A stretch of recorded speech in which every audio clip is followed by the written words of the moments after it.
Zanille Cube was the kind of woman people noticed the moment she entered a room. At 29, she had the glow of someone who loved what she did and was good at it. As one of Harare's most sought-after event planners, she spent her days turning ordinary celebrations into unforgettable moments. 2 years ago, she had met Tawanda Chikor, a young entrepreneur with a smooth smile and a talent for making everyone feel important. Their first meeting at a charity dinner had felt like something out of a movie. His hand reached for hers across the table, their laughter blended with the music, and before the night ended he promised to call. He did every day until their lives became a rhythm only they understood. Friends called them the perfect couple. Magazines featured their photos, capturing stolen kisses at rooftop cafes and elegant poses at business galas. Social media loved them too. Every picture of Zanille and Tawanda drew thousands of likes and comments about true love. Zanille believed every word. She had finally found the man who matched her energy and dreams. When Tawanda proposed beneath the giant baobab tree at the Royal Baobab Estate, the most luxurious garden venue in Zimbabwe, Zanille felt the universe had written their story itself. She poured her heart into planning the wedding, selecting silk flowers, custom lights, and a menu meant to impress even the pickiest guest. Every detail had to be perfect, because this wasn't just a wedding to her. It was the beginning of the forever she thought she had found. 2 weeks before the wedding, Zanille started noticing tiny cracks in the perfect world she had built with Tawanda. At first, it was little things. Calls that went unanswered, messages that took hours to get a reply, and sudden meetings he claimed he couldn't explain.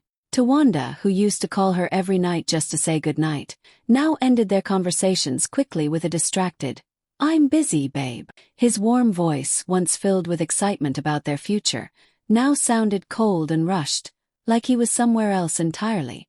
Zanille tried to brush it off. Maybe the stress of the wedding was getting to him.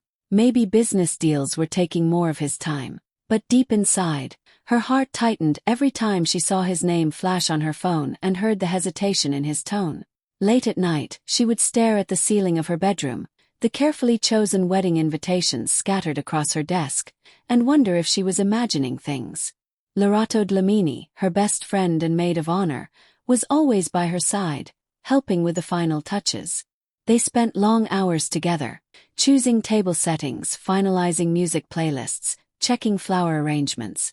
Lerato would smile and say, "Tawanda is just stressed, Zanille.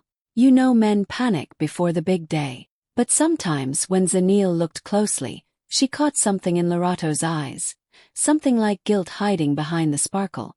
The smile was there, but it felt forced, like it was covering a truth neither of them wanted to say out loud. The signs grew harder to ignore. Tawanda started leaving dinner dates early, claiming he had emergency meetings. His phone, once casually placed on the table, was now glued to his hand, face down whenever Zanille was near. There were nights when he claimed to be out with clients, yet his social media showed nothing, not even a hint of where he was. Zanille's heart sank every time she smelled a perfume on his jacket that wasn't hers, every time he avoided her gaze when she asked simple questions. One evening, Zanille finally asked, "Tawanda, is everything okay? You've been so distant." He gave her a quick smile and said, "It's just business, love. Big deals coming up. Don't worry about it." But his eyes flickered away before she could search them for answers. After he left that night, Zanille sat alone in the quiet of her apartment. The wedding dresses she had chosen hung in the corner like silent witnesses to her growing fear. She wanted to believe him, to believe that stress was the only enemy. But deep inside, a small, painful voice whispered that something far worse was hiding behind the late-night calls and secretive texts. And no matter how tightly she held on to hope, the feeling of betrayal was slowly slipping into her heart. The rain fell heavy over Harare that Tuesday afternoon, soaking the streets and darkening the sky as if the world already knew what was about to happen. Zanille sat across from Tawanda in their favorite cafe, the same place where he had once whispered plans about their future. But today there was no warmth in his eyes, no excitement in his smile. He stirred his coffee without looking at her, the silence stretching like a knife between them. Finally, he cleared his throat and said the words that shattered her world. "Zanille, I can't do this wedding. I'm not ready for marriage." His voice was flat, almost rehearsed, like he had practiced it in front of a mirror. For a moment, Zanil thought she had misheard him. Her mind refused to process the sound of those words. She forced a shaky laugh and said, "What do you mean you're not ready? The wedding is in 2 weeks, Tawanda. Everything is set." But he only shook his head, avoiding her eyes, his fingers tapping nervously against the table. I don't feel like this is the right time," he muttered. "It's not you. I just need space." The cafe around them blurred as tears filled Zanil's eyes. Every detail of the wedding, months of planning, endless late nights, her dreams of walking down the aisle, collapsed in an instant. She wanted to scream, to demand an explanation, but her voice betrayed her. Instead, she sat frozen as he stood up, leaving a few crumpled bills on the table and walking out into the rain without even offering a goodbye. That night, Zanil lay on her bed, staring at the ceiling while the storm raged outside. Her phone buzzed constantly, calls from family members, messages from vendors asking about final payments, but she couldn't move. The man who had promised her forever had just thrown it all away with a single cold sentence. The next morning, the world delivered a deeper cut. Zanil woke to her phone buzzing again, this time with notifications from friends and colleagues. Her heart sank as she opened social media and saw the headlines splashed across gossip pages. Entrepreneur Tawanda Chikor spotted ring shopping with mystery woman. Photo after photo showed Tawanda laughing and holding hands with none other than Lerato Dlamini, her best friend, her maid of honor, the woman who had spent weeks helping her plan the wedding. Zanil's chest tightened as she scrolled through the pictures. Tawanda and Lerato walking arm in arm through a jewelry store, inspecting diamond rings, smiling as if they had no care in the world. Messages of shock and sympathy poured in. Friends called, some to comfort her, others to spill fresh details of the betrayal spreading like wildfire across Harare.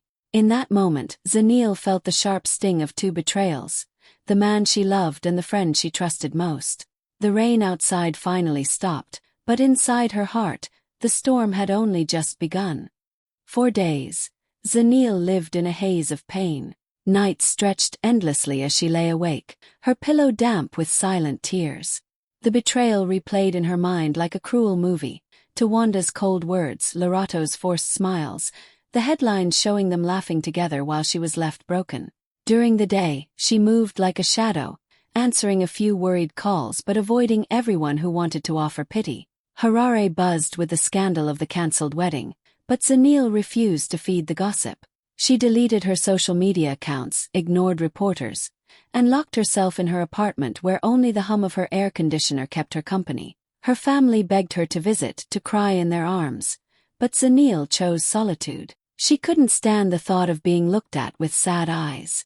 Only her older cousin Munya managed to break through the wall she built around herself. Munya, a sharp-minded real estate lawyer known for turning hopeless deals into gold, showed up one evening with takeout food and quiet strength. He didn't ask her to talk, he simply sat beside her on the couch, sliding a box of steaming sadza and stew across the table. After a long silence he finally said, "Heartbreak is a thief, Z. Don't let it steal more than it already has. Cry if you must, but don't let them win." His words sparked something small but steady inside her. As the nights went on, Zanil allowed herself to cry, but she also began to think. Instead of obsessing over Tawanda and Lerato, she started focusing on her work. Planning events had always been her escape, her way of building beauty out of chaos. She could create magic for other people, maybe she could rebuild her own life too. One evening, while scrolling through industry updates and venue listings for her clients, a headline caught her attention. The Royal Baobab Estate facing financial strain, potential buyers welcome. Zanil froze. The Royal Baobab Estate, the very place where she had planned to marry Tawanda, was quietly up for sale. Her heart pounded as she read the details. The owners were struggling with debts after a series of failed expansions. They were looking for a quick, discreet sale to avoid public embarrassment. Zanil's mind raced. This was not just any venue, it was Zimbabwe's most luxurious garden estate, the crown jewel of Harare weddings. And now it was vulnerable. At first, the thought felt like a passing fantasy, but Munya's voice echoed in her head. Don't let them win. Zanil had years of savings from her successful event business, investments she had carefully nurtured for her future. A crazy idea began to take root, growing stronger with every beat of her heart. What if she didn't just move on? What if she turned her pain into power? That night, for the first time since her world collapsed, Zanil fell asleep with dry eyes and a quiet plan forming behind them. Zanil woke up the next morning with a new kind of energy, the kind that comes when pain hardens into determination. For days she had cried until her eyes burned, but now her heart felt sharp and clear. The royal Baobab estate, the same place where she was supposed to marry Tawanda, was up for sale, and she could not stop thinking about it. It felt like fate was handing her a weapon, a chance to rewrite the story that had humiliated her in front of the entire city. She spent the day gathering every piece of financial information she had. Years of long nights planning weddings, corporate galas, and high-end parties had paid off. Her savings were stronger than she'd realized. Zanil had always been careful with money, investing profits from her business into property and small ventures.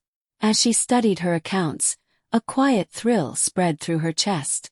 She didn't just have enough to dream, she had enough to compete. That evening, she called Munya and laid out her idea. He listened without interrupting, his lawyer's mind already ticking. When she finally asked, "Do you think I can really buy it?" he smiled and said, "Not only can you, but you should.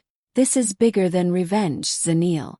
This is about power." His words lit a fire in her heart. The next morning, dressed in a crisp cream suit that matched her new resolve, Zanil contacted the estate's management office. Using her company name instead of her own, she introduced herself as a potential investor interested in a quick purchase. Her voice was calm and professional, hiding the storm of emotions inside her. The estate's owners, an older couple burdened by debt, were relieved to hear from someone serious. They confessed that they needed a buyer quickly before word of their financial troubles spread.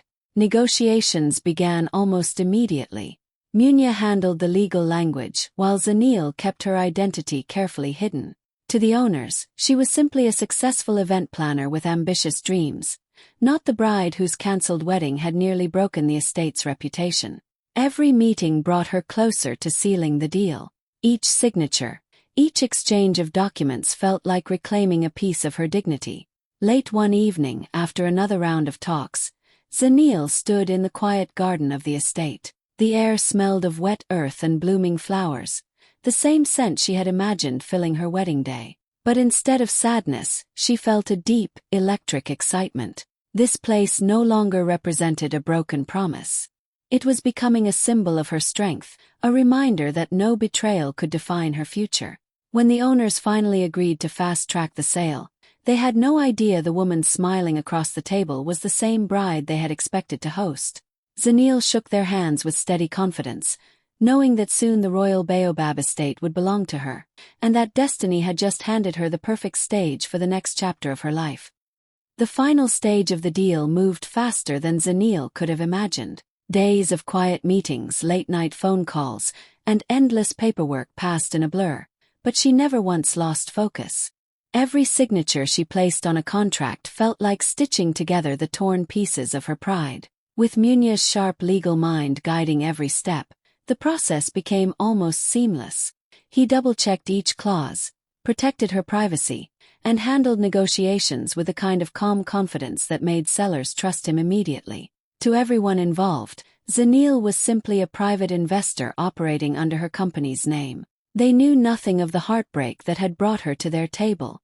The estate owners, desperate to close the sale before their debts became public, didn't ask many questions.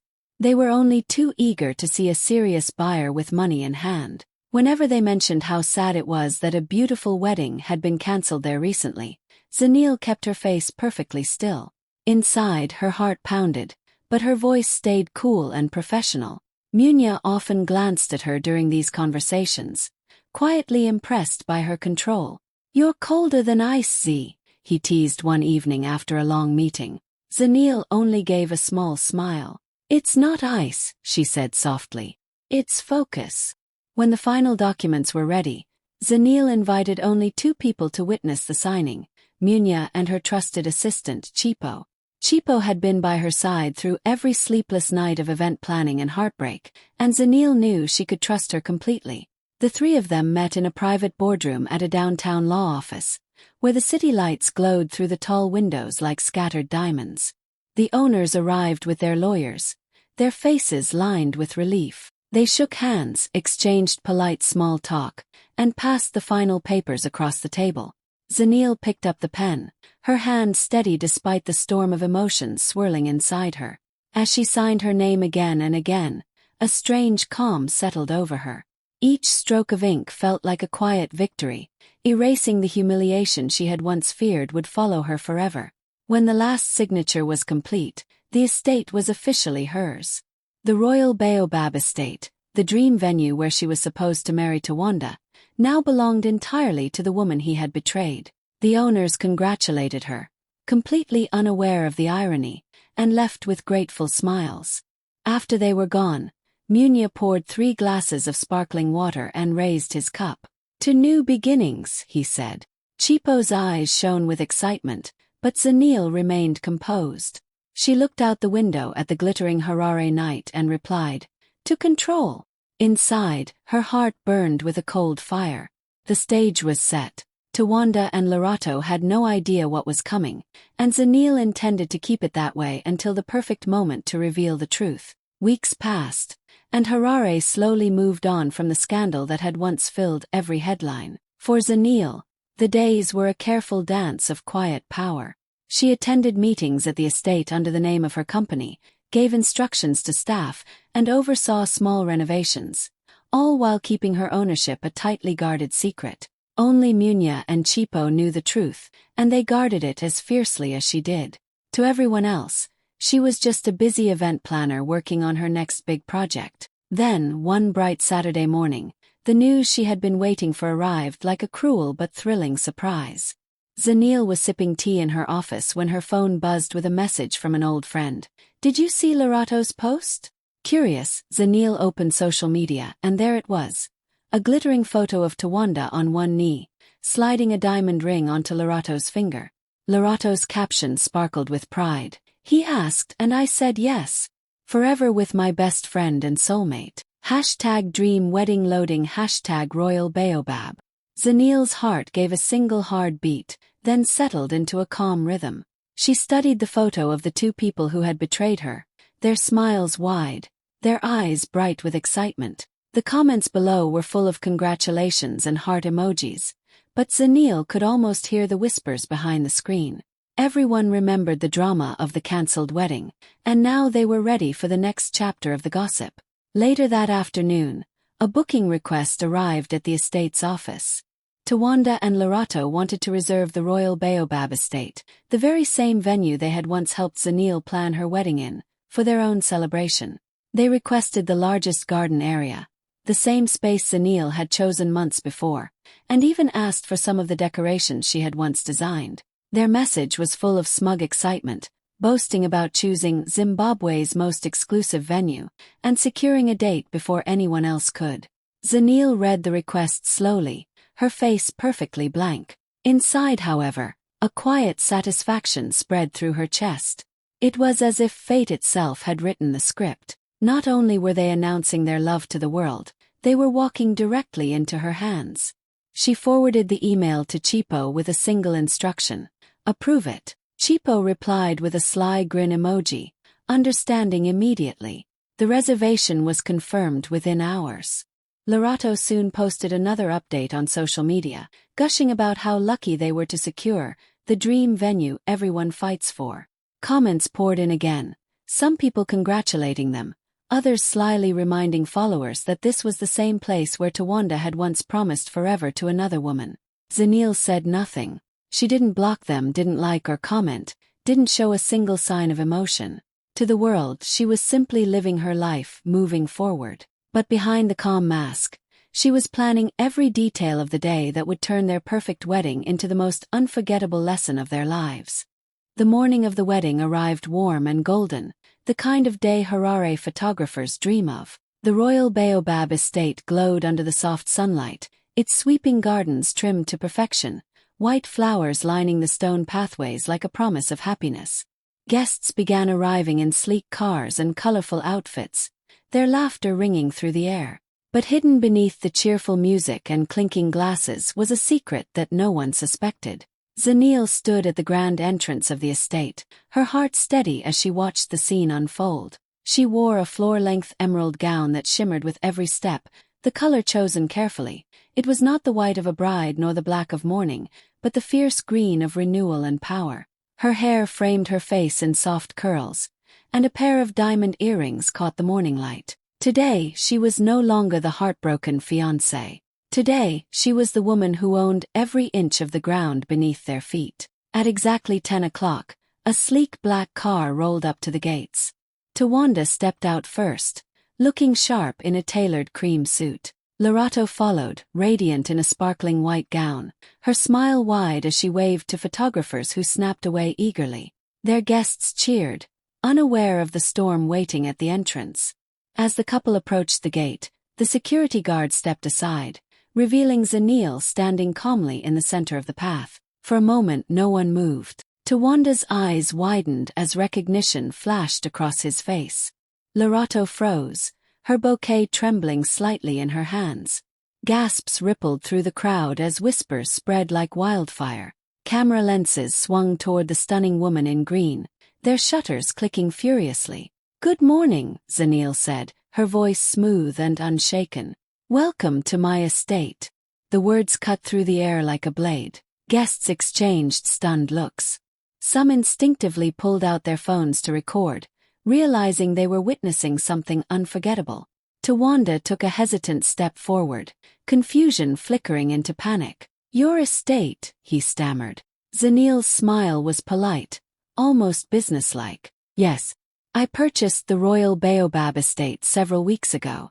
Every contract, every garden path, every hall belongs to me now.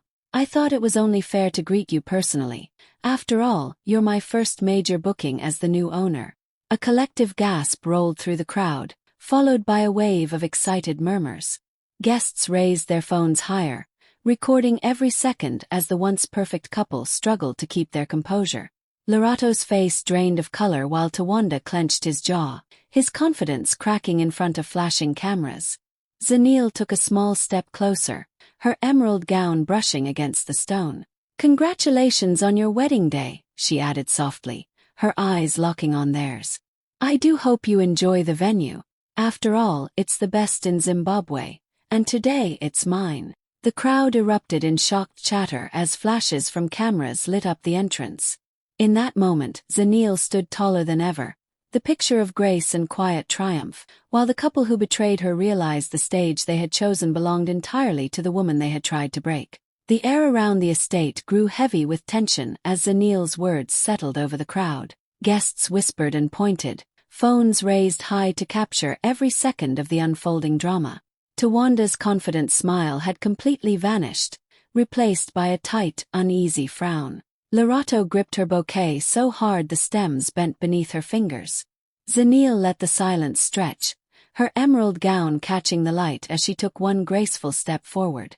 "Before today's ceremony can continue," she said calmly, "there is a matter of special fees that must be addressed.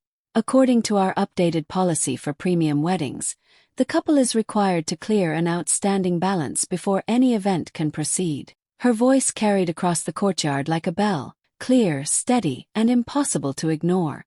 A ripple of confusion swept through the guests. Tawanda's father, a tall man with a stern face and a reputation for wealth, stepped forward immediately. "What fees?" he demanded, his voice sharp but shaky. "We have paid everything in full." Zanille tilted her head slightly, her smile polite but icy. "Not quite. The new ownership policy includes a special reservation surcharge for high-profile weddings. It must be paid in full before the ceremony begins. Triple the original booking price." Gasps erupted from the crowd. Cameras clicked rapidly, capturing every flicker of shock. Lorato turned to Tawanda, her eyes wide with panic. "Triple? That's impossible," she whispered, but her words were loud enough for those nearby to hear. Tawanda tried to regain control, forcing a strained smile. "This is ridiculous," he said, looking at Zanil as if trying to intimidate her. "You can't change the terms on the day of the event." "Oh, but I can," Zanil replied softly. "As the legal owner, all contracts state that final discretion rests with management, and as you can see," she gestured to the security staff and the lawyers quietly waiting nearby, "management is me." The guests buzzed with nervous excitement, some barely suppressing smiles as they filmed the drama. Tawanda's mother clutched her pearls and whispered furiously to her husband. A few bridesmaids exchanged wide-eyed glances, their phones discreetly recording every word. Desperate to avoid public humiliation, Tawanda's father lowered his voice and tried to negotiate. "Miss Ncube, surely we can resolve this. Please allow the ceremony to continue. We can settle the matter afterward." Zanil's smile never wavered. "I'm afraid that won't work. The choice is simple: pay the new fee immediately or vacate the premises. Those are the rules." A wave of panic spread through the family. Guests began murmuring, some openly taking sides. A few whispered about leaving before the scene grew worse, but no one dared move too quickly. Larato's hands shook as she turned to Tawanda. "Do something," she hissed, her voice breaking. He looked around helplessly, the cameras flashing in his face. Zanil stood perfectly still, her emerald gown glowing under the late morning sun. She didn't need to raise her voice. The power was already hers, and everyone present knew it. By the evening, Harare, and soon all of Africa, was talking about Zanil Ncube. News outlets flashed headlines like wildfire. "Heartbroken bride buys venue. Stops ex and best friend's wedding in legendary twist." Social media exploded with videos of the confrontation, showing Zanil standing tall in her emerald gown while Tawanda and Larato's smiles dissolved into panic. Clips of shocked guests, flashing cameras, and whispered commentary spread across timelines, and hashtags celebrating her clever triumph began trending almost immediately. But Zanil didn't stop at revenge.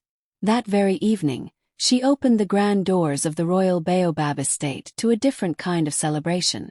Under sparkling lights and crystal chandeliers, she hosted a charity gala for single mothers, the very women society often overlooked. She moved gracefully among the guests, shaking hands, listening to stories, and sharing her own journey, not the betrayal but the lesson it had taught her.